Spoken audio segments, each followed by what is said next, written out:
King Lear, based on Shakespeare's play, retold by Charles and Mary Lamb. Lear, King of Britain, had 3 daughters. Goneril, wife to the Duke of Albany, Regan, wife to the Duke of Cornwall, and Cordelia, the young maid whose love the King of France and Duke of Burgundy were joint suitors, and were at this time making stay for that purpose in the court of Lear. The old king, worn out with age and the fatigues of government, he being more than 80 years old, determined to take no further part in state affairs, but to leave the management to younger strengths, that he might have time to prepare for death, which must at no long period ensue. With this intent, he called his 3 daughters to him, to know from their own lips which of them loved him best, that he might part his kingdom among them in such proportions as their affections for him should seem to deserve. Goneril, the eldest, declared that she loved her father more than words could give out, that he was dearer to her than the light of her own eyes, dearer than life and liberty, with a deal of such professing stuff which is easy to counterfeit, where there is no real love, only a few fine words delivered with confidence being wanted in that case. The king, delightedly hear from her own mouth this assurance of her love, and thinking truly that her heart might with it, in a fit of fatherly fondness, bestowed upon her and her husband 1/3 of his ample kingdom. Then, calling to him his second daughter, he demanded what she had to say. Regan, who was made of the same hollow metal as her sister, was not a whit behind in her affections, but rather declared what her sister had spoken came short of the love which she professed to bear for his highness, insomuch that she found all other joys dead in comparison with the pleasure which she took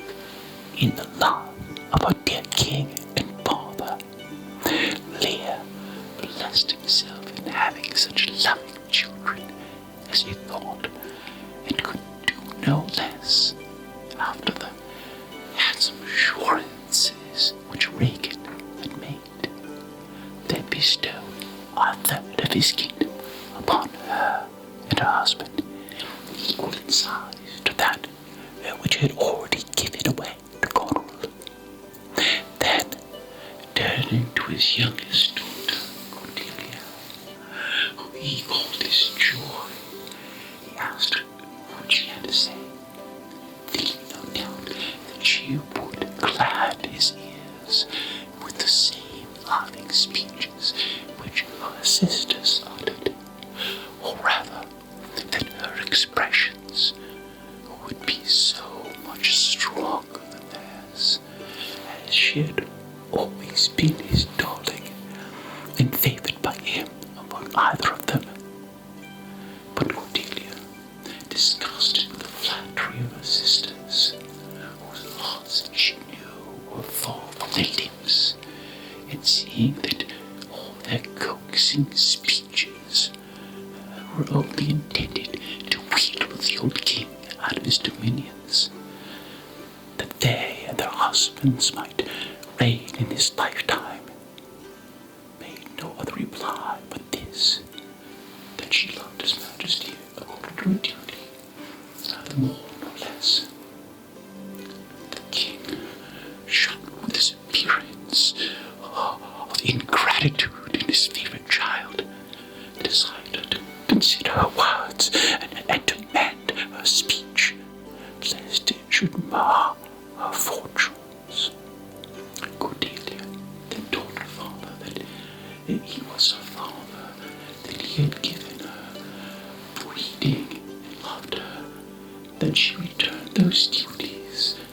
back, those were supposed to fit, and to obey him, love him, and most honor him, but that she could not frame her mouth to such large speeches as her sisters had done, or promised to love nothing else in the world. What had her sisters' husbands, if, as they said, they had no love for anything but their father? If she should ever wed, she was sure the Lord to whom she gave her hand would want half her love, half her care and duty. She should never marry like her sisters, to love her father all. Cordelia would earnestly loved her father, even almost as extravagantly as her sisters pretended to do. Would have plainly told him so at any other time, in more daughter-like and loving terms, and without these qualifications, which did indeed sound a little gracious. But after the crafty, flattering speeches of her sisters, which she had seen drawn such extravagant rewards, she thought the handsomest thing she could do was love and be silent.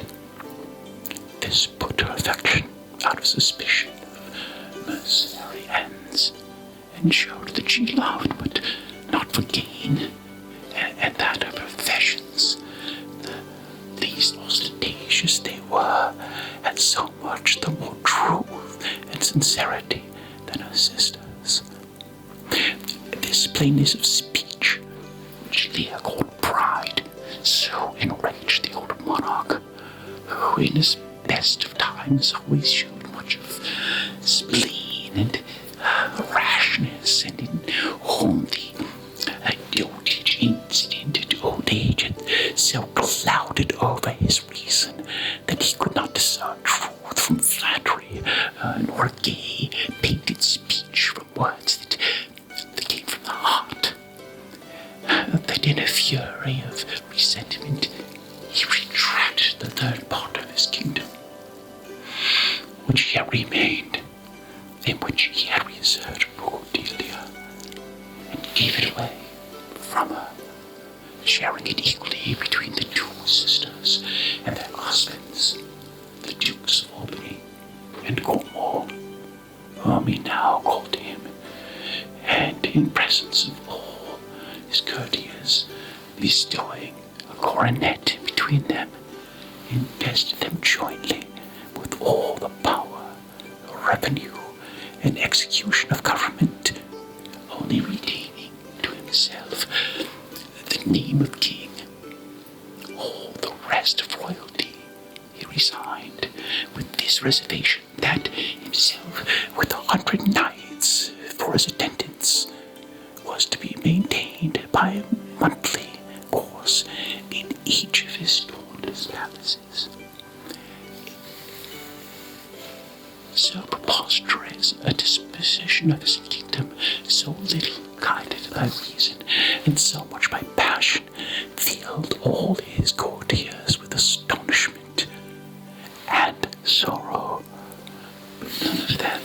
had the courage to interpose between this incensed king and his wrath, except the Earl of Kent, who was beginning to speak a good word for Cordelia, when the passionate Lear, on pain of death, commanded him to desist. But the good Kent was not to be repelled. He had been ever loyal to Lear, whom he had honored as a king, loved as a father, followed as a master, and he had never esteemed his life further than as a pawn to rage against his royal master's enemies, nor feared to lose it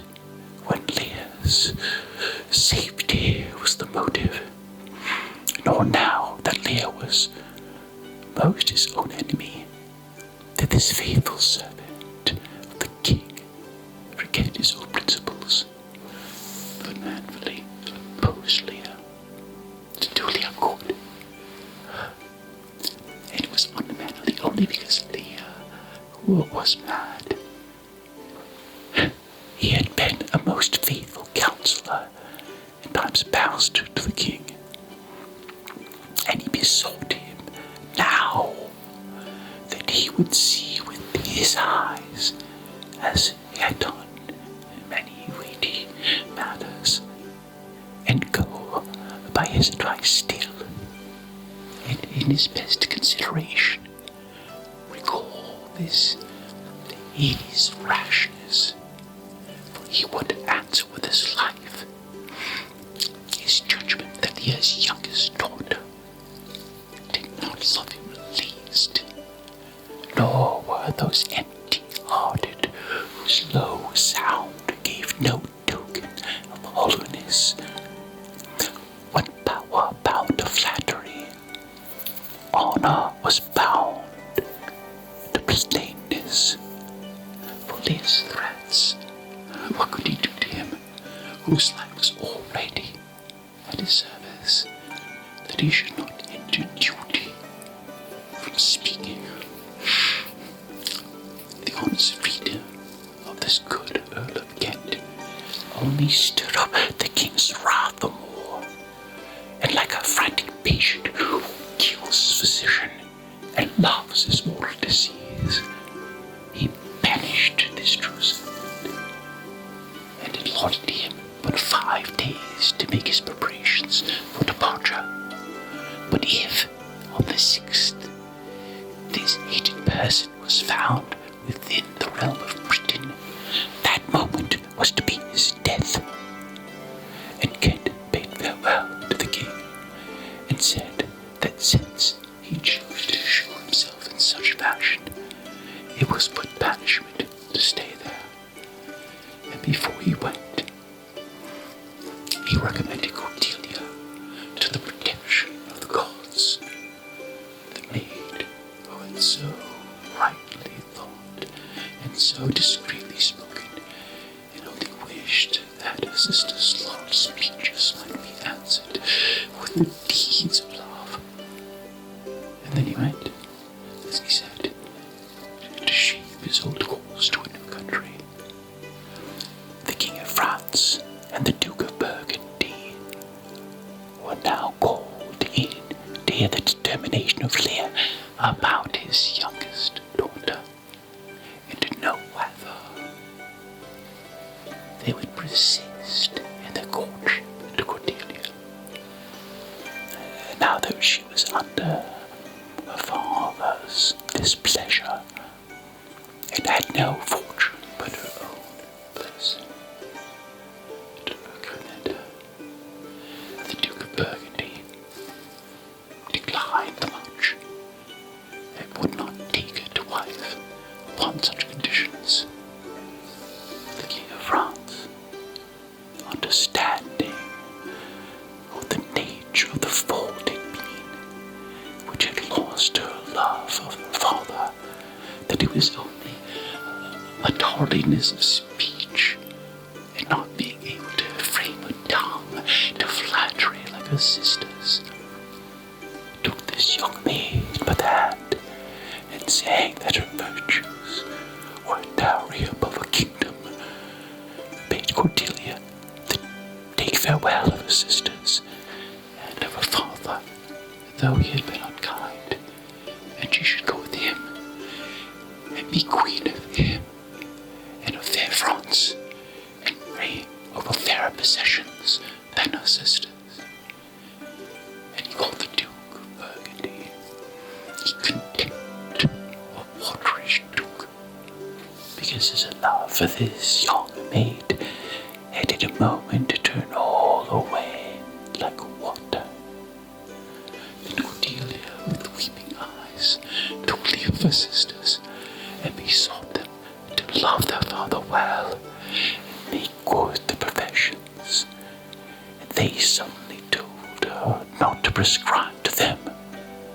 for they knew their duty, for to strive to content her husband,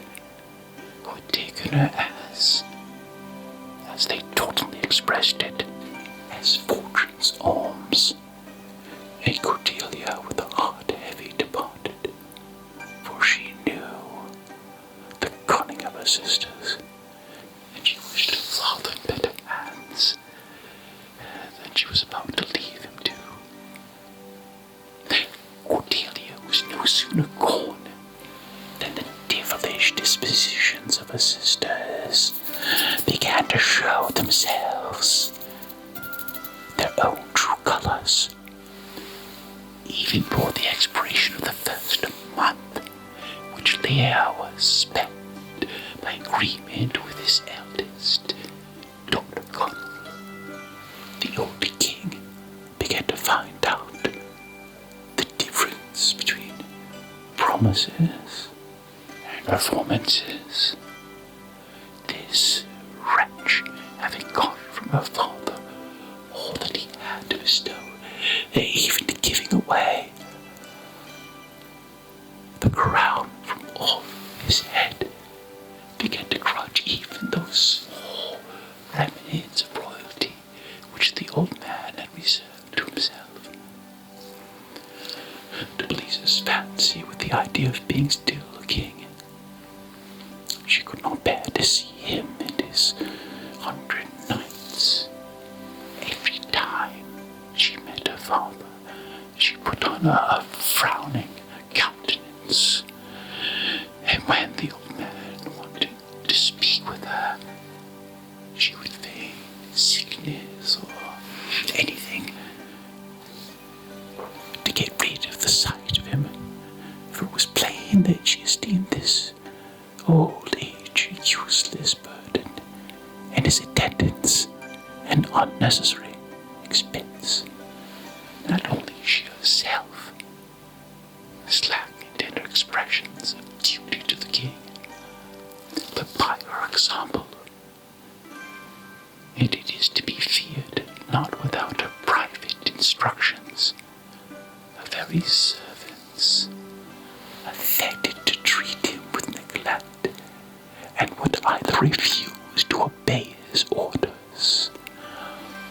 or still more contemptuously pretend not to hear them. Lear could not but perceive this alteration in the behavior of his daughter, but he shut his eyes against it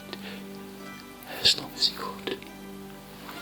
as people commonly are unwilling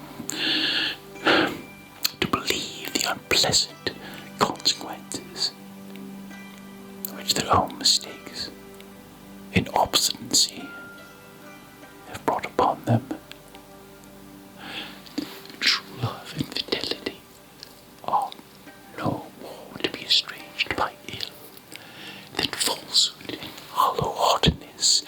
can be conciliated by good usage. This entirely appears in the instance of the good Earl of Kent, who, though banished by Lear, and his life made forfeit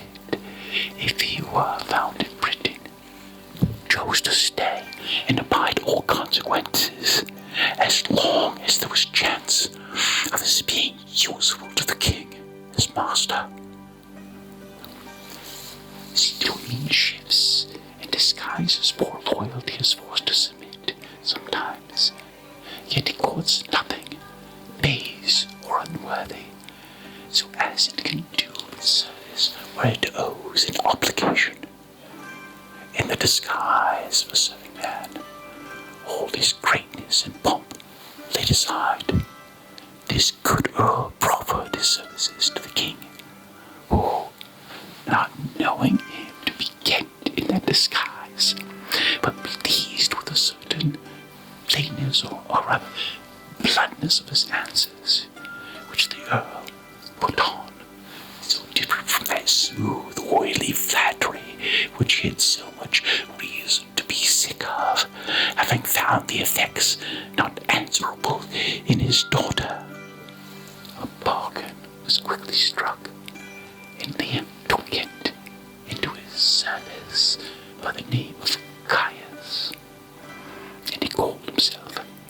never suspecting him to be his once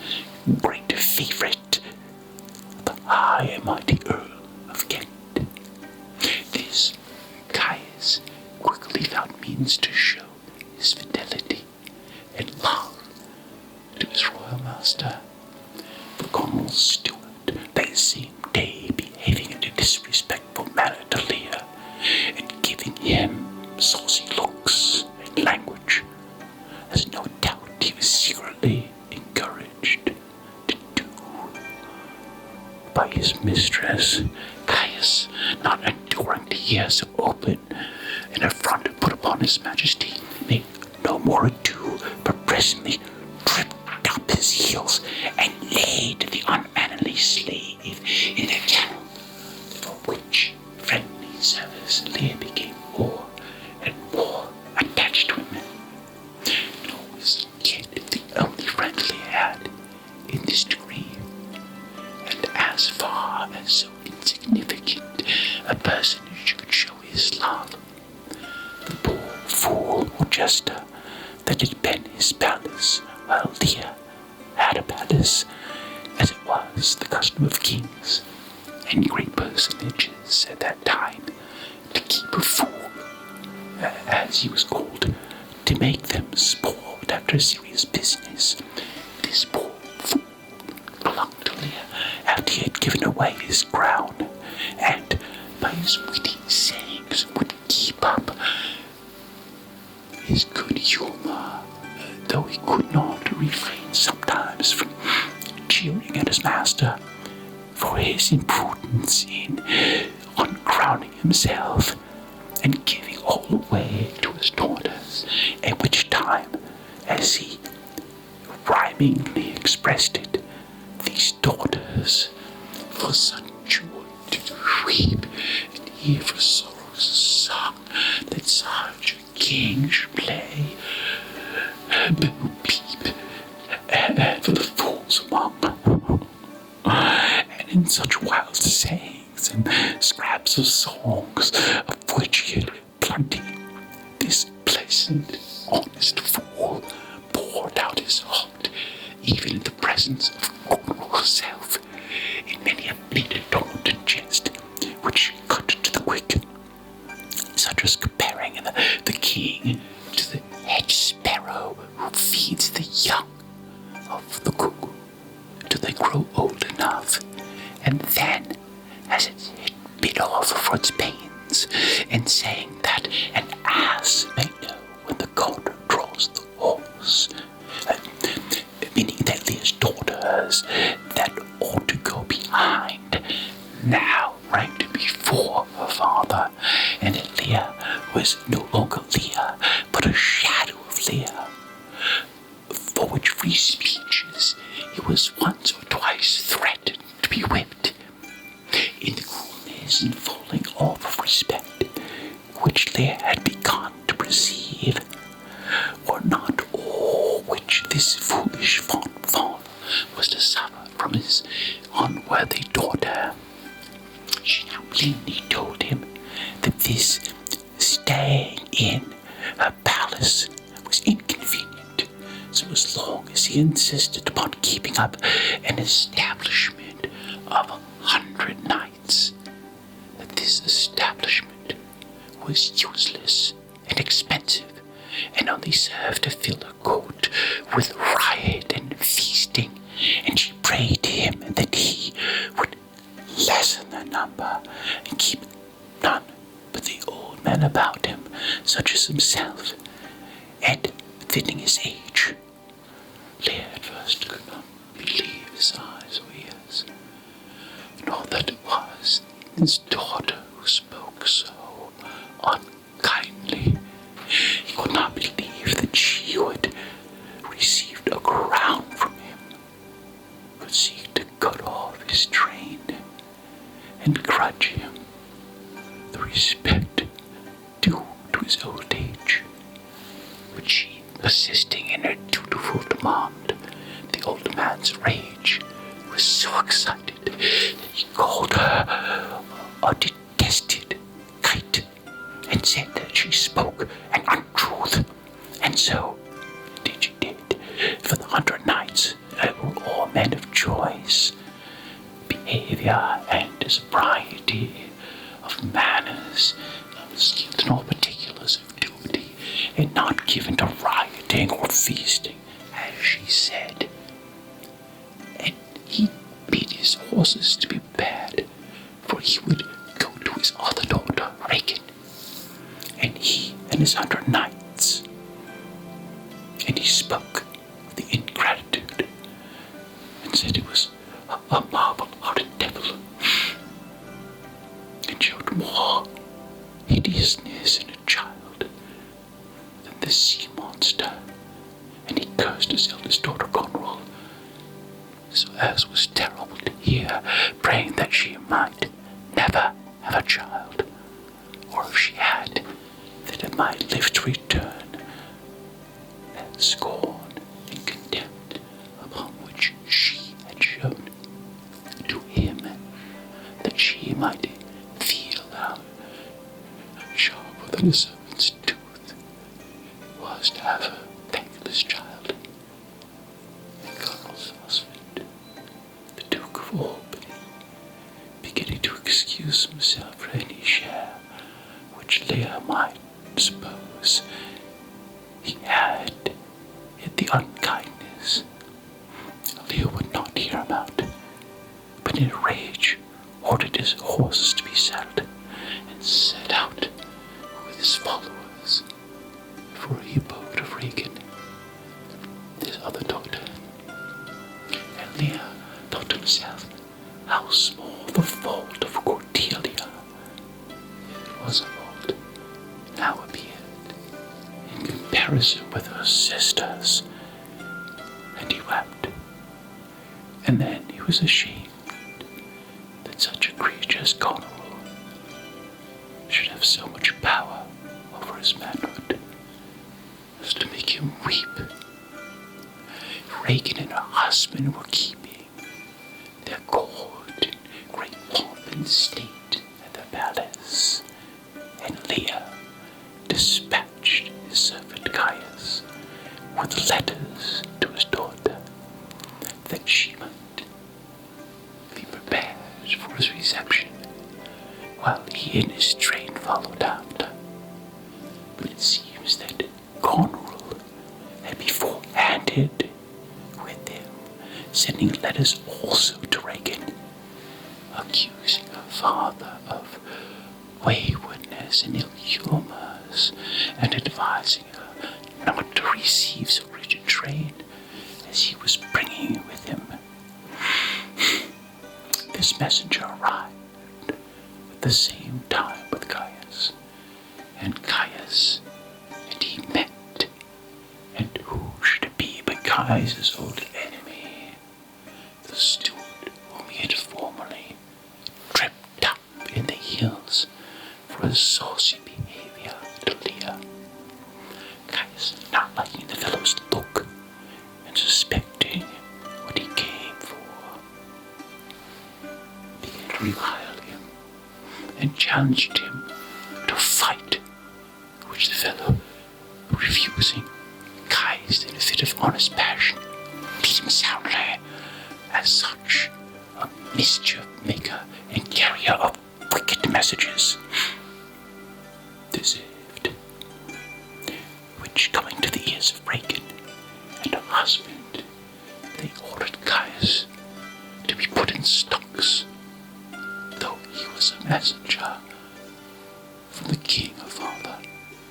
and in that character demanded the highest respect. So the first thing the king saw when he entered the castle was his faithful servant Caius, sitting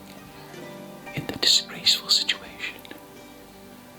This was but a bad omen of the reception which he was to expect, but it was followed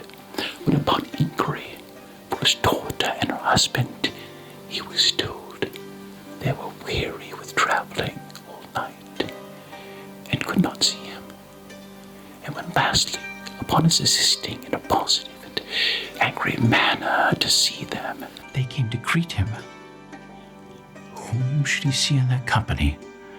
but the hated Goneril, who had come to tell her own story and set her sister against the king, her father. This sight much moved the old man, and still more to see Regan take her by the hand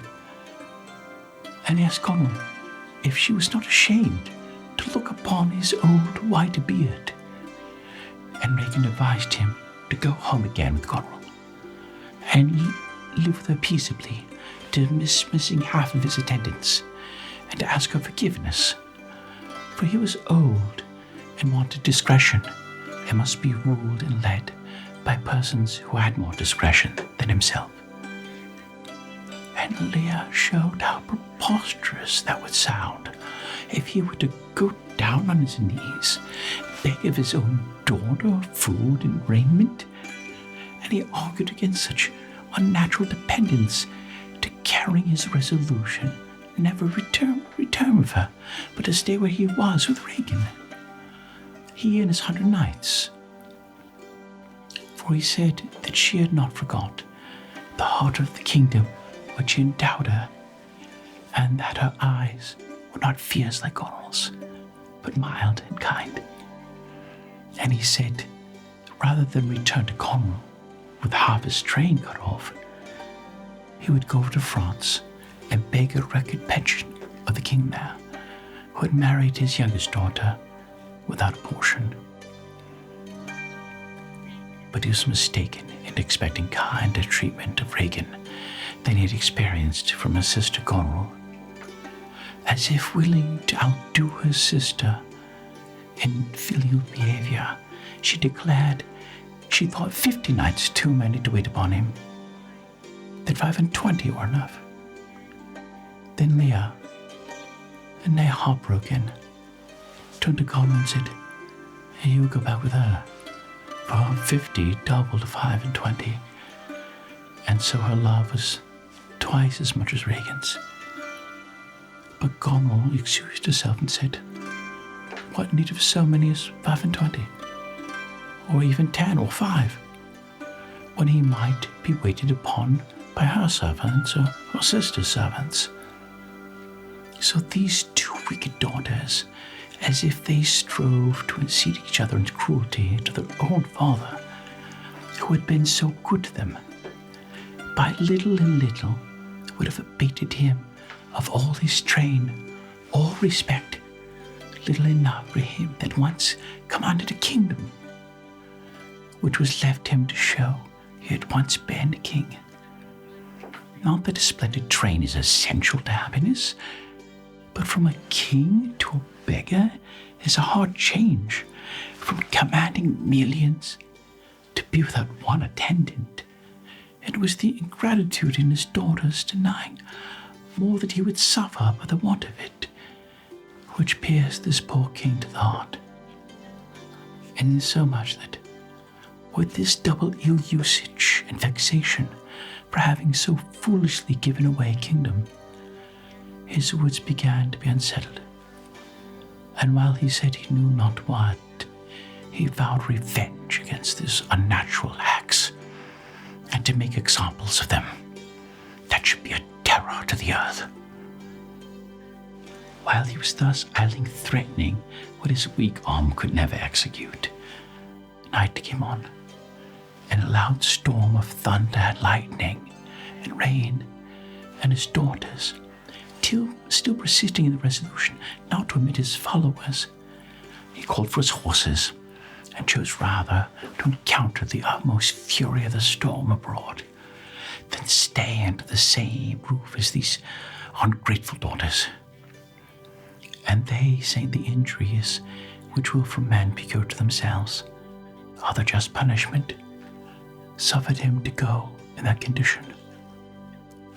and shut the doors upon him. The winds were high, and the rain and storm increased, when the old man sallied forth to combat with the elements, less sharp than his daughter's unkindness. For many miles about there was scarce a bush, and there upon a heap exposed to the fury of the storm and the dark night, did King Lear wander out and defy the winds and the thunder. And he bid the winds to blow the earth into the sea, or to swell the waves of the sea until they drowned the earth, that no token might remain of any such ungrateful animal as man. The old king was now left with no other companion but the poor fool who still abided with him. With a merry he strived out to jest this misfortune, saying it was but a naughty night to swim in, and truly the king had better go in and ask his daughter's blessing. But he that has a little tiny wit, with hey-ho the wind and rain, must make content with his fortunes fit, though the rain it raineth every day, and swearing it a brave night to cool a lady's pride. Thus poorly accompanied, this one great monarch was found by his ever faithful servant, the good Earl of Kent, now transformed to Caius, who ever followed close at his side, though the king did not know him to be the Earl. And he said, "Alas, sir, are you here? Creatures that love night, love not such nights as these. This dreadful storm has driven the beast to the hiding places. Man's nature cannot endure the affliction or the fear." And Lear rebuked him and said, "These lesser evils were not felt where a greater malady was fixed. When the mind is at ease, the body has leisure to be delicate. But the tempest in his mind did take all feeling else from his senses, but of that which beat at his heart. And he spoke of filial ingratitude, and said it was all one as if the mouth should tear the hand for lifting food to it. For parents were hands, and food and everything to children. But the good Caius, still persisting in his entreaty that the king should not stay out of the open air, at last persuaded him to enter a little rich hovel, which stood upon the heap, where the fool, first entering, suddenly ran back, terrified, saying he had seen a spirit. But upon examination, this spirit proved to be nothing more than a poor Bedlam beggar, who had crept into this deserted hovel for shelter. And with his talk about devils frightening the food, one of those poor lunatics, who are either mad or feign to be so, the better to extort charity and compassion to country people, they go about the country calling themselves Poor Tom and Poor Turley Boots, saying, "Who gives anything to poor Tom?" Sticking pins and nails and books of rosemary into the arms to make them bleed. And with horrible actions, partly by prayers, partly with lunatic curses, they move and terrify the ignorant country folk to giving them alms. This poor fellow was such a one, and the king, seeing him so wretched a plight, moved nothing but a blanket about his loins to cover his nakedness.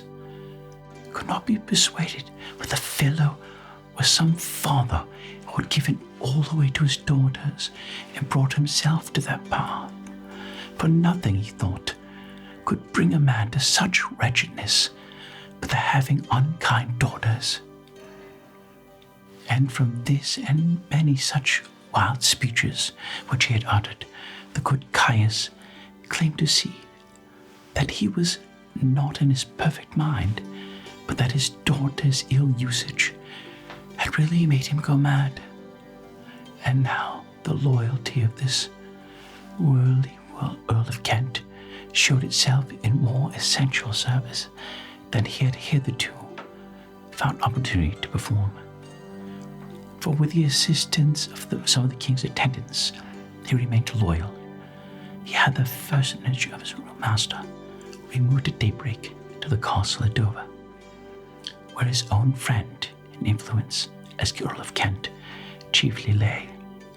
and himself, embarking from France, hastened to the court of Cordelia, and did there in such moving terms present the pitiful condition of a royal father, and set out in such lively colour the inhumanity of her sisters, that this good and loving child, with many tears, besought the king her husband that he would give her leave to embark for England with sufficient power to subdue these cruel daughters and their husbands, and restore the old king, her father, to his throne. Which being granted, she set forth,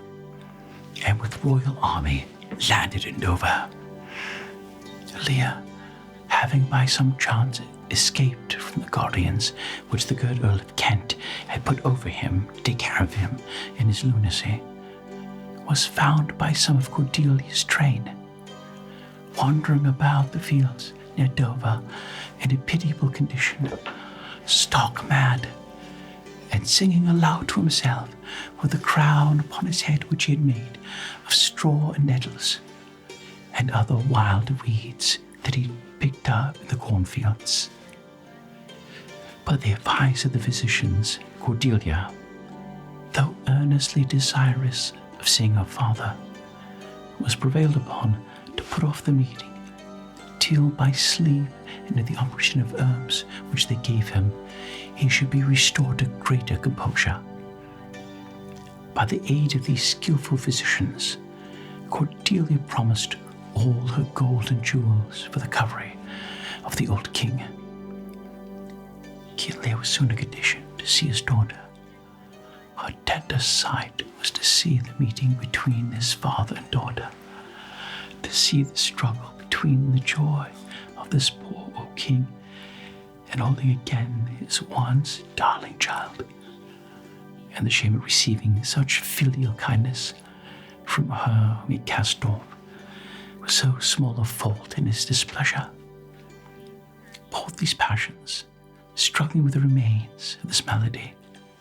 which in his heart and for his brain made him scarce remember where he was, or who it was that so kindly kissed him and spoke to him. And then he would beg the standers by not to laugh at him, that he was mistaken in thinking this lady to be his daughter Cordelia. And then to see him fall on his knees to beg pardon of his child, and she, good lady, kneeling all the while to ask a blessing of him, and telling him it did not become him to kneel, but it was her duty, for she was his child, his true and very child Cordelia. And she kissed him, as she said, to kiss away all her sister's unkindness, and said they might be ashamed of themselves to turn their old kind father with his white beard out into the cold air, when her enemy's dog, though it bit her, as she quickly expressed her, should have stayed by her fire such a night as that, warned herself. And she told her father how she had come from France with purpose to bring him assistance, and he said that she must forget and forgive, for he was old and foolish, and did not know what he did. But though to be sure she had great cause not to love him, but her sisters had none, and Cordelia said she had no cause, no more than they did. So we'll leave this old king to the protection of his dutiful and loving child, where by the help of sleep and medicine, she and her physician place to succeed in winding off the untuned and jarring senses which the cruelty of his other daughters had so violently shaken. Let us return to say a word or two about those cruel daughters, these monsters of ingratitude, who have been so false to their own father, could not be expected to prove more faithful to their own husbands. They soon grew tired, disobeying even the appearance of duty and affection, and in an open way showed they had fixed their loves upon another. It happened that the option of their guilty loves was the stain. It was Edmund, a natural son of the late Earl of Gloucester, who by his treacheries succeeded in disinherited his brother Edgar, the lawful heir, from his earldom, and by his wicked practices was now Earl himself, a wicked man, and a fit object for the love of such wicked creatures as Goneril and Regan. It falling out about this time that the Duke of Cornwall, Regan's husband, died. Regan immediately declared her intention of wedding this Earl of Gloucester, which rousing the jealousy of his sister, to whom as well as to Regan this wicked Earl has at some due time professed love. Goneril found means to make away with her sister by poison, but being detected in her practices and imprisoned by her husband, the Duke of Albany, for this deed, and for her guilty passion, the Earl which had come to his ears, she, in a fit of disappointment, love and rage, surely put an end to her own life. Thus the justice of heaven at last overtook these wicked daughters, while the eyes of all men were upon this event, and my injustice displayed in their deserved death. The same eyes were suddenly taken off this sight to admire the mysterious ways of the same power and the melancholy fate of the young and virtuous daughter, the Lady Cordelia, whose good deeds did seem to deserve more fortunate conclusion. But it is an awful truth that innocence and piety are not always successful in this world. The forces which Goneril and Regan had sent out under the command of the bad Earl of Gloucester were victorious, and Cordelia, by the practices of this wicked Earl, who did not like that any should stand between him and the throne, ended her life in prison. Thus heaven took this innocent lady to itself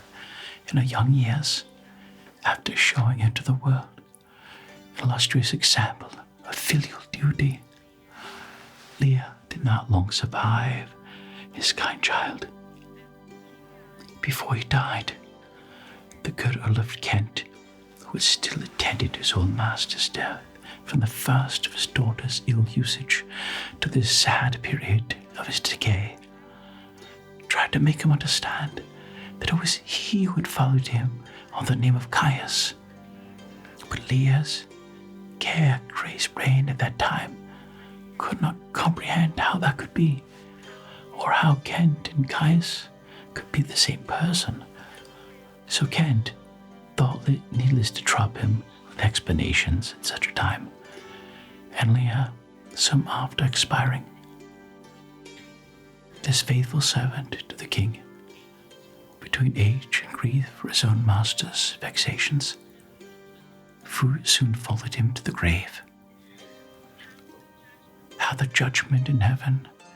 overtook the bad Earl of Gloucester, whose treasons were discovered, and himself slain in single combat with his brother, the lawful Earl, and how Goneril's husband, the Duke of Albany, who was innocent of the death of Cordelia, and had never encouraged his lady in her wicked proceedings against her father, ascended the throne of Britain after the death of Lear. It is needless here to narrate Lear and his 3 daughters being dead, whose adventures alone concern our story.